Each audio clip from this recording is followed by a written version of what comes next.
नमस्कार किसान भाइयों। International institute of advanced agriculture skill development में आपका स्वागत है। इस वीडियो में हम बात करने जा रहे हैं स्टीविया की खेती के बारे में। भारत में यह खेती क्यों करनी चाहिए और इस खेती के दौरान आने वाली परेशानियों के बारे में हम जानेंगे।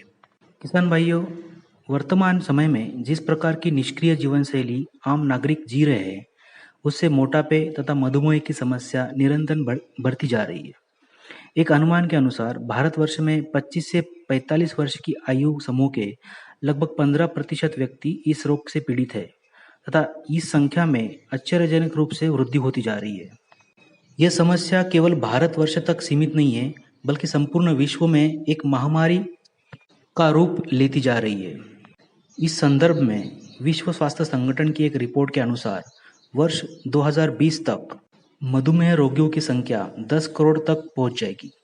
इस वस्तुस्थिति की फलस्वरूप विभिन्न न्यून कैलोरी स्वीटनर्स जैसे कि शुगर फ्री है, इक्वल है, टोटल है आदि हमारे भोजन का दुर्भाग्यवश इन उत्पादों के पूर्णतया सुरक्षित न होने के कारण डॉक्टर तथा वैज्ञानिक किसी ऐसे उत्पाद की खोज में हैं जो न्यून कैलोरी तथा शुगर फ्री होने के साथ साथ प्राकृतिक स्रोत से प्राप्त किया जाए।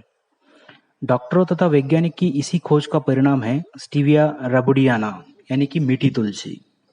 स्टीविया रबुडियाना मूलतः मध्य पैराग्वे का पौधा है, जहां यह तालाबों के अथवा नालों के किनारों पर प्राकृतिक रूप से उगता है। इसको चीनी तुलसी, मधुपत्र, मीठी तुलसी अथवा मीठे पौधे के रूप में जाना जाता है। ये पौधा अपनी सामान्य अवस्था में आम शक्कर से लगभग 25 से 30 गुना ज़्यादा मीठा होता है, जबकि इसके निकाले जाने वाला एक्सट्रैक्ट शक्कर या लिक्विड लगभग 300 गुना ज़्यादा मीठा होता है। भारतवर्ष के विभिन्न भागों में इसकी व्यावसायिक खेती प्रारंभ हो चुकी है।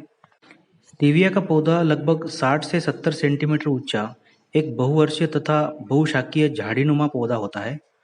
प्राकृतिक अवस्था से यह पौधा लगभग 11 से 41 अंश तक के तापक्रम में सफलतापूर्वक पनपता देखा गया है, जबकि इसकी नवीन तथा उन्नत प्रजातियां 45 अंश तक के तापमान में भी अच्छी प्रकार से पनप जाती है। स्टीविया का स्वाद मीठा होता है। इसके पत्तों में पाए जाने वाले कुछ प्रमुख घटक इस तरह से, इसमें स्टीवियोसाइड, रबोडियोसाइड ए, रबोडियोसाइड सी, ग्लूकोसाइड और अन्य कुछ यौगिक इसमें मिलते हैं। इन यौगिकों से इंसुलिन को बैलेंस करने के गुण पाए जाते हैं, जिसके कारण इसे मधुमेह जान लेते हैं स्टीविया की खेती की विधि के बारे में।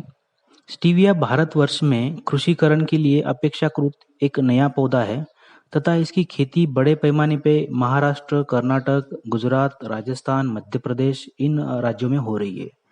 इसके साथ साथ स्टीविया के बारे में ये भी अवधारणा है कि ये 10 अंश से नीचे तापमान में तथा 41 अंश के ऊपर के तापमान में पनपता नहीं, लेकिन इसकी कुछ नई प्रजातियां अभी मार्केट में डेवलप हो गई है, जो कि 45 डिग्री सेल्सियस टेम्परेचर में भी अच्छा प्रोडक्शन देती है।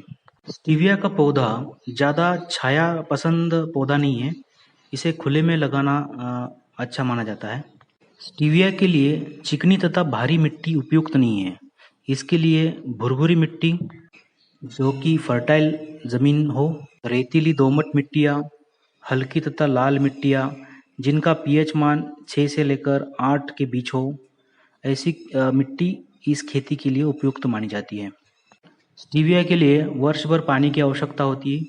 पानी अच्छी गुणवत्ता का होना चाहिए, जिसकी इलेक्ट्रिक जो कंडक्टिविटी निर्धारित मापदंडों से अनुकूल हो। यथासंभव सिंचाई की व्यवस्था ड्रिप विधि से की जानी चाहिए, क्योंकि स्प्रिंकलर पद्धति से पानी देने में फसल पर विभिन्न कीटाणुओं के प्रकोप स्टीविया की प्रमुख प्रजातियों के बारे में। विश्व भर में स्टीविया की लगभग 90 प्रजातियां विकसित की गई है, जो कि संबंधित क्षेत्रों की जलवायु के अनुसार अनुकूल है। वर्तमान में इसकी व्यावसायिक खेती की दृष्टिकोण से कुछ प्रजातियां डेवलप की गई है, जिसमें मोरिटा 1, मोरिटा 2 और मोरिटा 3 ये स्टीविया की प्रजातियां ज़्यादा प्रोडक्शन उत्पादन देने का काम करती है। स्टीविया की व्यावसायिक खेती के लिए स्टीविया के टिश्यू कल्चर विधि से तैयार किए गए पौधे ही लगाने अच्छे होते हैं और टिश्यू कल्चर विधि से तैयार पौधे पंचवार्षिक फसल है और एक बार रोपण के बाद 5 वर्ष तक इसकी फसल आती रहेगी। इसके पौधों की कटिंग हर 3 महीने के अंतराल से होती है। इसीलिए जैसे कि अब ये 5 साल तक हमारे खेत में रहने वाली है, इसलिए हमारे खेत की तैयारी अच्छे प्रकार से होनी चाहिए। खेत की 1.5 फीट तक गहरी जुताई करें। उसके बाद तुरंत बाद जैविक खाद जिसमें केचुए का खाद और अन्य उर्वरक जैसे कि ट्राइकोडर्मा, नीम केक और जिप्सम आदि अलग अलग मात्रा में मिलाएं और मिट्टी को समतल एवं भुरभुरी बना दें। तत्पश्चात स्टीविया रोपण के लिए 2 फीट चौड़े बेड़ों का या मेड़ों का निर्माण किया जाए। मेड़े 2 फीट चौड़ाई वाली और 1 फीट ऊंचाई वाली होनी चाहिए। 2 फीट चौड़ाई वाली मेड़ पर स्टीविया की 1 फुट दूरी पर 2 लाइन आती है और पौधों के बीच की दूरी 15 से 20 सेंटीमीटर होती है। इस प्रकार से 1 एकड़ में 30,000 पौधे स्टीविया के लग जाते हैं। स्टीविया की पौध लगाने का सही समय की अगर बात करें तो ज़्यादा गर्मी तथा ज़्यादा सर्दी का समय छोड़कर इसकी रोपाई कभी भी की जा सकती है। इस प्रकार उत्तरी भारत के संदर्भ में दिसंबर, जनवरी एवं अप्रैल, मई को छोड़कर इसकी रोपाई की जा सकती है।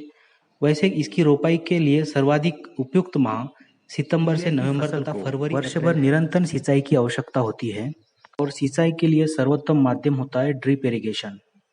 इसके खेती में नियमित रूप अंतरालों से खेत की निराई गुड़ाई भी कर लेनी चाहिए जिससे जमीन की नमी बनी रहे और खरपतवार नियंत्रण का कार्य हाथ से ही किया जाना चाहिए तथा इस हेतु किसी प्रकार का रासायनिक खरपतवारनाशी। स्टीविया के रोगों की अगर बात करें तो ज़्यादातर रोग उस पर देखे गए नहीं हैं, परंतु कई बार भूमि में बोरॉन तत्व की कमी के कारण लीफ स्पॉट का प्रकोप देखा जा सकता है। इसके अलावा स्टीविया के पत्तों की रस चूसक कीड़ों का भी प्रादुर्भाव देखा जा सकता है। स्टीविया की खेती में जैविक नियंत्रण के लिए गाय के देसी गौमूत्र का और नीम ऑयल का इस्तेमाल निरंतर रूप से पौधों पे छिड़काव करने के लिए तथा जड़ों में पानी के साथ देने के लिए स्टीविया के पौधों की कटाई के बारे में। रोपण के लगभग 4 माह के अंतराल में पौधों की पहली कटाई होती है और उसके उपरांत 3-3 महीने के बाद इसकी पौधों की कटाई की जाती है। इस तरह 1 साल में पौधों की 4 बार कटाई होती है। पौधों में फूल आने के पहले ही इसकी कटाई कर लेनी चाहिए क्योंकि फूल आ जाने से पौधों में उपस्थित स्टीवियोसाइड की मात्रा घटने लगती है। पौधों को काटने के लिए जमीन के ऊपर का 15 सेंटीमीटर हिस्सा नीचे छोड़ के ऊपर का हिस्सा काट लेते हैं। उसको चाकू या अन्य किसी वस्तुओं की मदद से काट सकते हैं। पौधों की डालें, शाखाएं काटने के बाद उसको छांव में या फिर नेट शेड में सुखाया जाता है जो कि 4 से 5 दिनों में अच्छी तरह से सूख जाते हैं। सूखने के बाद पत्ते डंठल से अलग हो जाते हैं। पत्ते पूरी तरह सूखने के बाद इसको बोरियों में अच्छी तरह से स्टीविया कल्टीवेशन के लिए भारत सरकार की तरफ से मिलने वाली सब्सिडी के बारे में। 2022 तक स्टीविया के बाजार में लगभग 1000 करोड़ रुपए की और बढ़ोतरी होने का अनुमान है।